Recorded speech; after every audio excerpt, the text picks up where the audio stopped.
Hey guys, what's up and welcome back to my channel. So today we're going to be talking about a fast fashion brand that finds itself in scandals pretty much every time I log on to Twitter. To be fair, the majority of the fast fashion brands that are at the top, that are most publicized, that we hear about the most, there's a whole conversation to be had about fast fashion generally. For example, the fact that, people advocate to avoid fast fashion, which I agree with, but also there's a question of privilege because a lot of the times people buy fast fashion because it's cheaper and more accessible. A lot of the times it may even have more sizes, and not everyone has access to thrift stores or, like I said, the funds to buy really high-end fashion. So there's also a question of privilege there. We're not going to go into it, but I just wanted to preface that I don't think we should be demonizing people who buy fast fashion. That fast fashion preface aside, we're going to be talking about Shein. Now, you've probably heard of Shein. It launched in 2008 and it was called Sheinside, and now it's just Shein. Since 2008, it has grown to a stratospheric level. It has beat out a lot of really, really big corporations. For example, it has overtaken Amazon as the most installed shopping app in the US.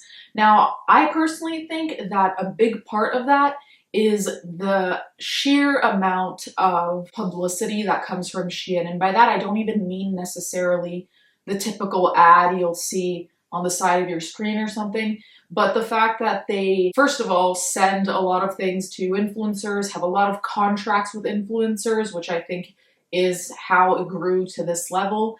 And on top of that, there is, or was, a TikTok trend of people buying like crazy amounts of things to try from Shein, basically because the things are so cheap that people would just go crazy and buy, things that, if they had been $20 more expensive, they probably would have thought of. But since there are dresses on Shein that start at like $4, there's so many TikToks of people ordering, and then you just see them dumping out a massive box of Shein clothing, which I think is also another reason why it's grown in popularity so fast, because TikTok does have that power, as we've seen. Today I wanted to talk about a few of their scandals, and this is by no means an all-encompassing video of every single scandal they've had, because otherwise we'd be here for a long time. I just picked the examples that I saw the most anger and outrage about on social media. So first of all, we have the unforgettable one, which is the swastika necklace. Now, people, I remember, were so mad about this, which, I mean, understandably so. There were big fashion influencers posting, being like, what the fuck is this, basically. They had an Instagram post that said, sorry we let you down, and there were a couple of slides. I only am gonna read you one of them because it's just the basic generic. I think brands almost have this template of what they're gonna say, so reading the whole thing is redundant, but you can find the post. I'll link it down below if you want to read everything. To our dear community, we made a gigantic mistake by selling a product that's hurtful and offensive to so many of you, and we're so sorry. Here's what happened. We listed a Buddhist swastika necklace for sale.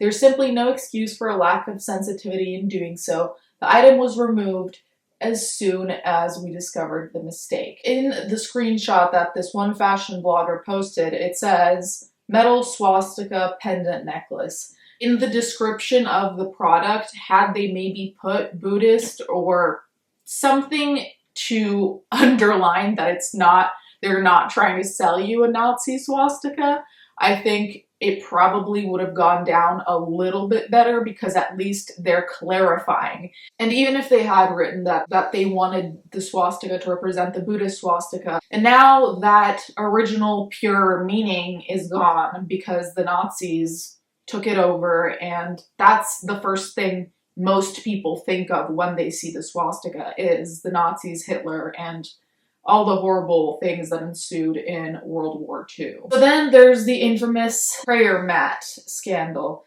Now, this one was particularly bad because it was touching upon religion, and basically they were selling prayer mats as carpets. I mean, if they're called prayer mats, I don't really think I have to elaborate as to why selling something that is meant for prayer as just a carpet to be walked over randomly. If you're taking something that has a religious meaning, something that is sacred, and selling it as an accessory, you can understand why people would not react well. I remember this specifically because I think this was one of the biggest scandals I've seen Shein in. It just shows a continuous lack of understanding, and also just like it seems like there's always this lack of context when they have these scandals. Like with the swastika, think of the context of a shopper. What are they probably going to think of first when they see that? These mistakes so far are so easily predictably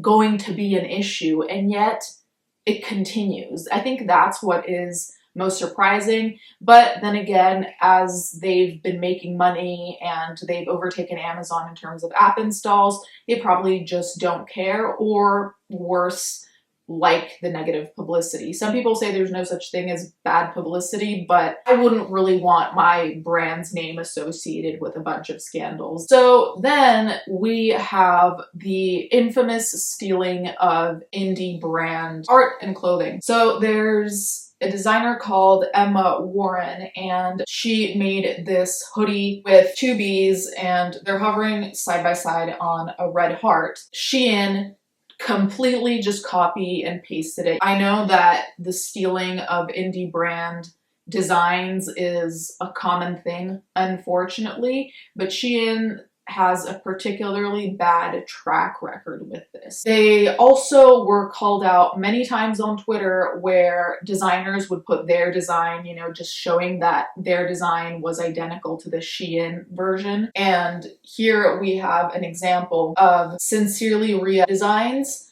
and you can see that the designs are identical. But the worst part about this is that oftentimes these designs that are stolen actually end up in the best-selling category of Shein. So not only are they stealing these designs, but they're making crazy, crazy profits off of them, and kind of unabashedly, really, which is, I guess, again, not surprising from a corporation. So here, in continuation about the Sincerely Ria designs, the creator said that they started designing last March and launched in November of 2020, and Shein just dropped this exact same style that they ripped off this June 2021. So clearly it seems like Shein kind of goes on social media looking for designs to rip off, because it just consistently happens too often. Like once might be a mistake, and even then, depending on how identical,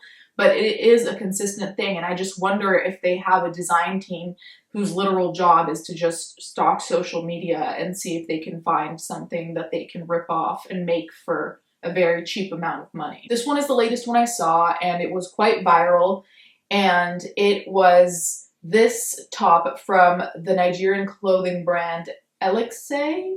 I apologize if I didn't pronounce that correctly. But the designer posted side-by-side images of the sweaters.